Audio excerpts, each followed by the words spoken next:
When you commit to improving just a little bit each day, something remarkable happens, not just to you, but to the people around you. See, we tend to think of personal growth as this isolated, self-contained endeavor, but it's not. It's deeply interconnected with the world. When you improve, when you discipline yourself, when you aim at something higher and move toward it, you create ripples that extend far beyond your own life. People notice. They can't help but notice. If you were a mess before, if you were undisciplined, if you were chaotic, if you were lost, and then over time they see you start to change, they see you becoming someone more capable, more articulate, more competent, they start to wonder, what happened? What changed? And that's powerful because it forces them to reflect on their own trajectory. It forces them to ask if maybe they too could be better. And here's the fascinating thing. When you strive to be better, not by imposing it on others, not by lecturing or demanding, but simply by being the example, you give people permission to do the same. Because most people don't know where to start. They're paralyzed by the enormity of what they think self-improvement requires. They believe they have to overhaul their entire lives overnight, and when that proves impossible, they give up. But when they see someone they know, someone real, not some untouchable figure, but a friend, a brother, a colleague, making small, consistent changes, it suddenly becomes possible for them too. It gives them hope that maybe they can do the same. And it doesn't take much.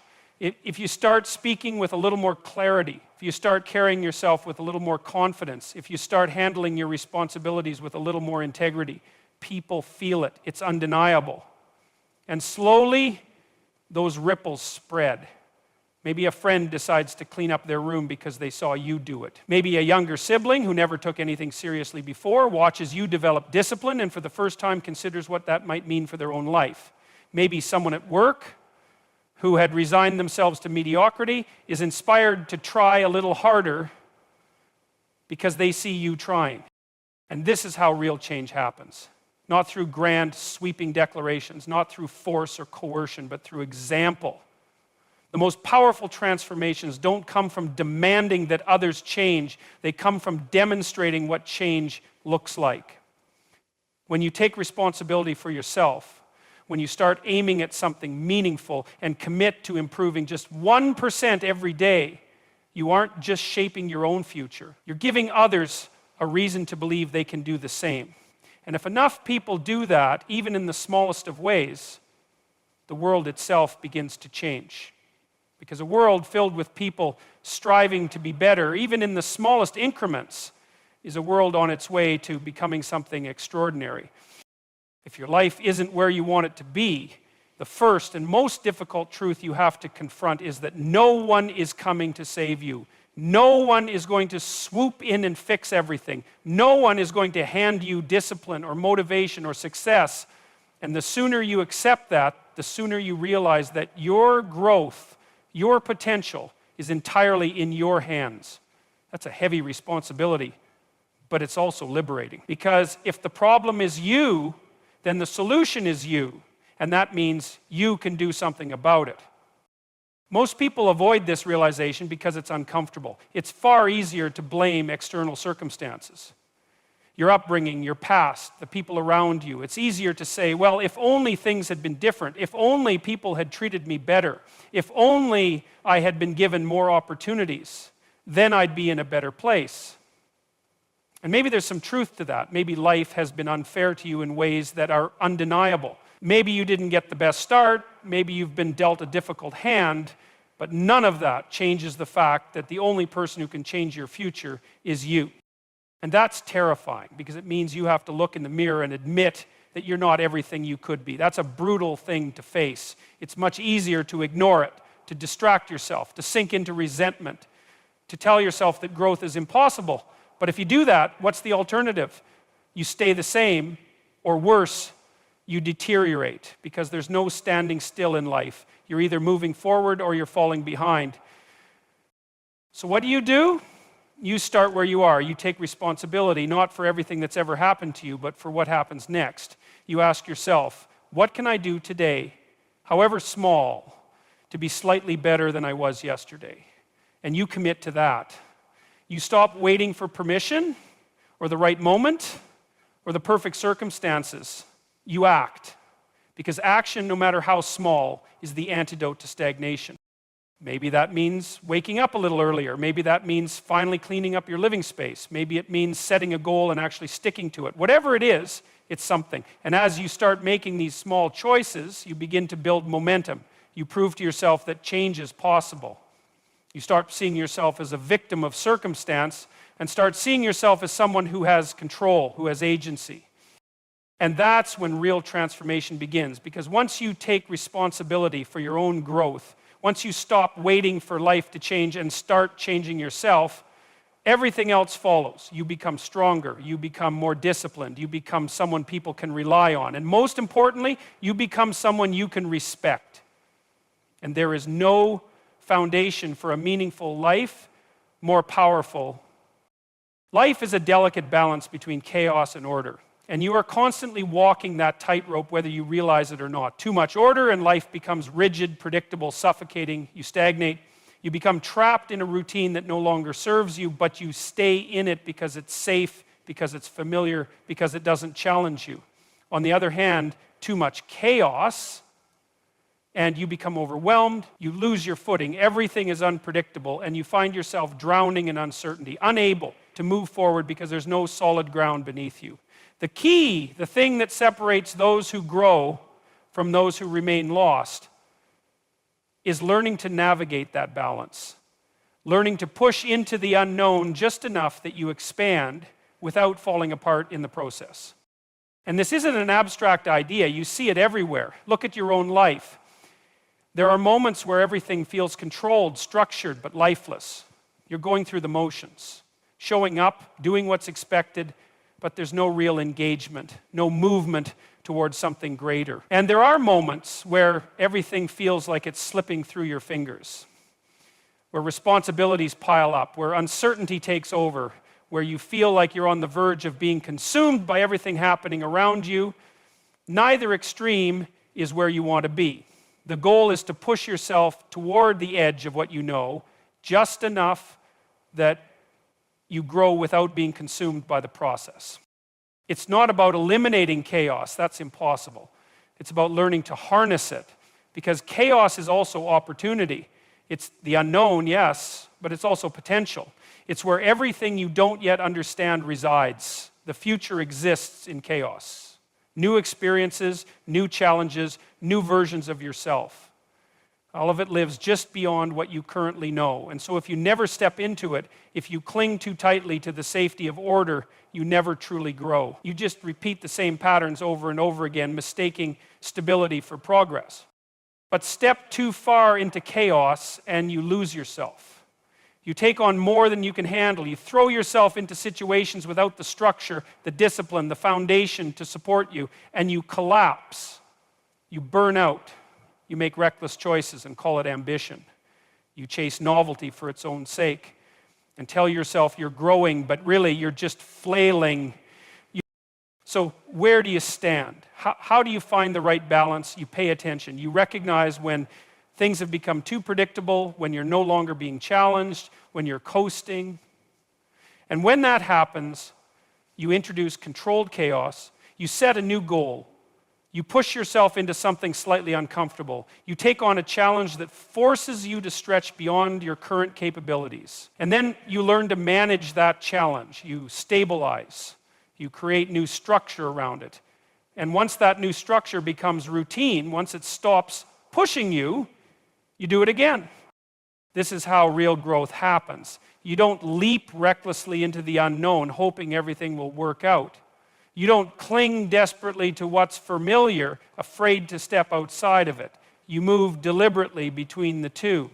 You take on just enough chaos to expand and just enough order to keep yourself grounded.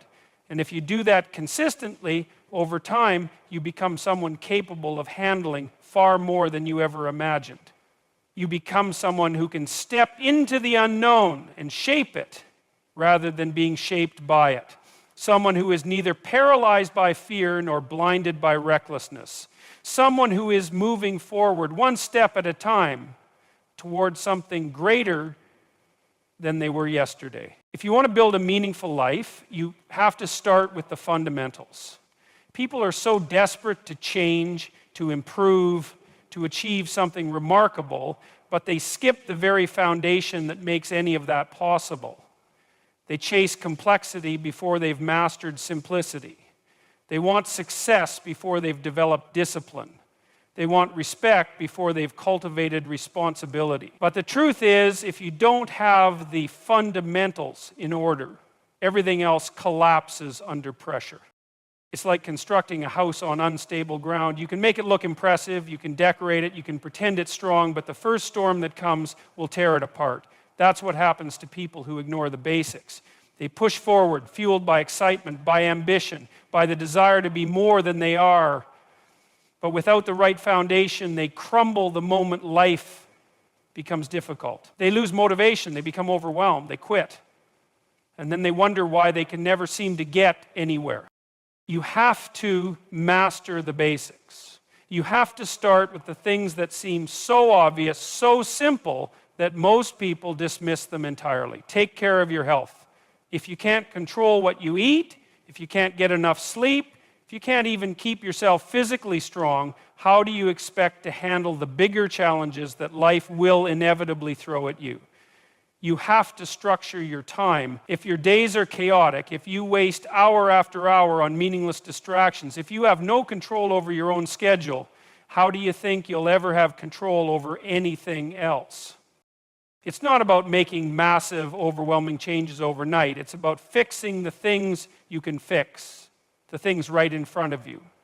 Clean your room, organize your space, show up on time, follow through on what you say you'll do. Because if you can't even do those things, if you can't handle the smallest responsibilities, then what makes you think you're ready for something greater? People underestimate how powerful this process is. They think it's trivial. They think they need something grand, something revolutionary, something that will change everything in an instant. But the truth is, the people who build real success, the people who become genuinely competent, the people who achieve anything of lasting value, they aren't the ones chasing shortcuts. They're the ones who committed early on to mastering the fundamentals, to getting the basics right every single day until those things became second nature. Because when you do that, something remarkable happens. You stop being a slave to chaos. You stop feeling lost, uncertain, incapable. You start proving to yourself that you can be disciplined, that you can be reliable, that you can take control of your life. And from there, you build. The stronger your foundation, the higher you can climb. But you have to start, and you have to start with what's right in front of you. Fix what you can fix, do what you can do, and watch how quickly everything else begins to change. When you commit to growth, when you take responsibility for your life and actively pursue becoming better, you're not just shaping your external world, you're changing who you are at the core of your being. The process of improvement goes far beyond the practical and the material. It affects your psyche, your soul, your very sense of self. And it's important to understand that because the consequences of growth aren't just external, they resonate deeply within you. At first, it may feel like you're just trying to get your life in order, you're trying to be more disciplined, more productive, more successful. And yes, that's part of it. But what you may not realize is that as you push yourself forward, as you improve yourself little by little, you start confronting parts of yourself you've neglected. You start becoming aware of the parts of your personality that have been dormant or broken. And when you face them, when you take responsibility for those aspects of yourself, you begin a process that's not only external, but profoundly spiritual. Growth forces you to confront the reality of who you are. It challenges you to look at your weaknesses and insecurities, and it compels you to face the parts of yourself that you've been avoiding. Because here's the truth. You cannot improve without confronting who you are in the present. You cannot become the person you want to be without seeing where you fall short, without acknowledging the chaos in your life and doing something about it. That's uncomfortable. That's why most people avoid it. But it's also why growth is so powerful. It makes you confront your own limitations, and in doing so, forces you to stretch beyond them. On a psychological level, this kind of growth is transformative.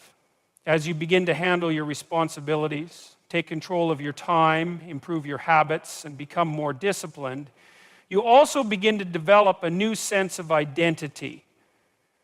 You stop being the person who is constantly stuck, constantly overwhelmed. You stop being the person who wonders whether they're capable of more. You become someone who is competent, someone who can be trusted with responsibility, someone who has earned the right to stand tall in their own eyes.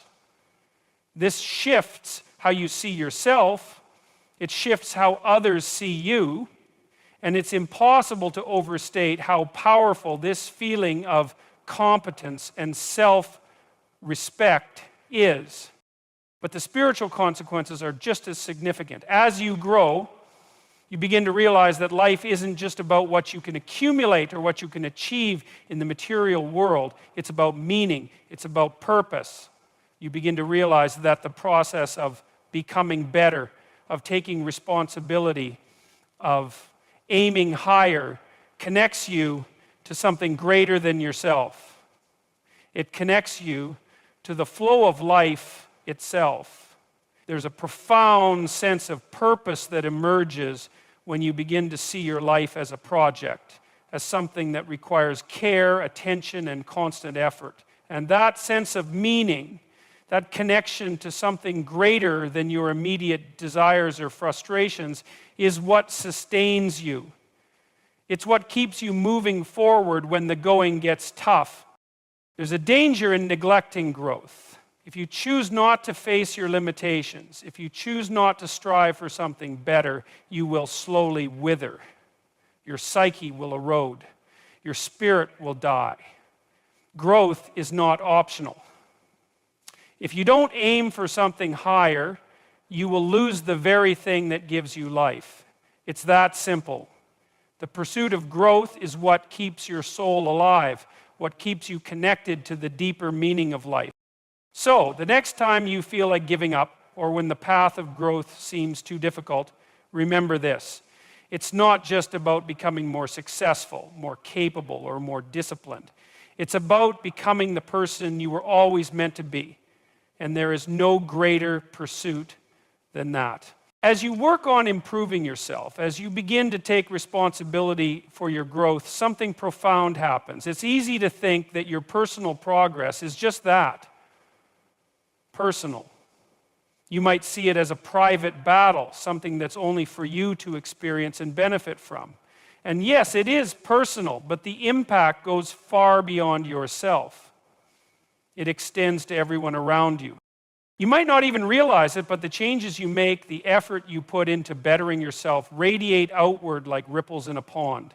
The way you handle your responsibilities, the way you carry yourself, the discipline you show, it all becomes visible to those around you. And people notice. They watch you. And in the quiet moments, when they're reflecting on their own lives, they begin to ask themselves, if they can do it, why can't I? When you start improving yourself, when you begin to take charge of your life, it doesn't just affect you.